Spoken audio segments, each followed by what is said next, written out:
আজকে না একটু বেরিয়েছিলাম, বাড়ি এসে অনেকটা বেলা হয়ে গেছে, রান্না করতেই ইচ্ছে করছে না। কী রান্না করি ফ্রিজে বেগুন আর টমেটো ছিল, ভালো করে ধুয়ে তেল মেখে পোড়াতে দিলাম গ্যাসের ফ্লেমটা লো করে। বেগুন আর টমেটোর ভর্তা বানাবো, তার জন্য পুড়িয়ে নিয়েছি।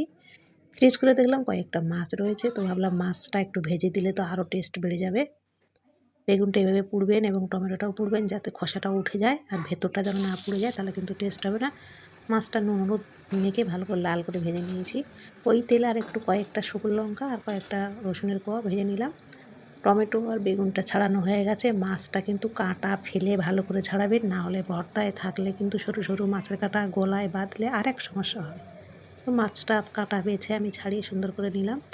এদিকে পেঁয়াজ কুচিয়ে নিয়েছি, ধনেপাতাও কুচিয়ে নিয়েছি, আর ভাজা লঙ্কা আর ভাজা রসুনটাও নিয়েছি। মাছটা ভালো করে ছাড়িয়ে এইভাবে মেখে নেব। পরিমাণ মতো নুন দিয়েছি, শুকনো লঙ্কাটা নুনের মধ্যে দিয়ে ভালো করে মেখে ভাজা রসুনগুলোও দেবো, দিয়ে মেখে তার উপরে ধনেপাতা, কাঁচা পেঁয়াজ কুচি আর মাছ মাখাটা দিয়ে আগে মেখে নেব। ভর্তার সঙ্গে এইগুলো দিলে, বেগুন আর টমেটোর সঙ্গে দিলে ওগুলো ভালো মাখা হবে না, আর ভালো যদি মাখা না হয় খেতে টেস্ট হবে না।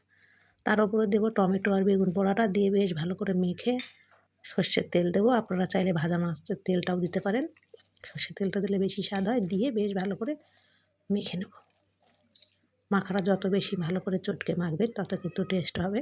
তো দেখতে দেখুন কত সুন্দর হয়েছে, খেতেও আশা করছি ভালো হবে।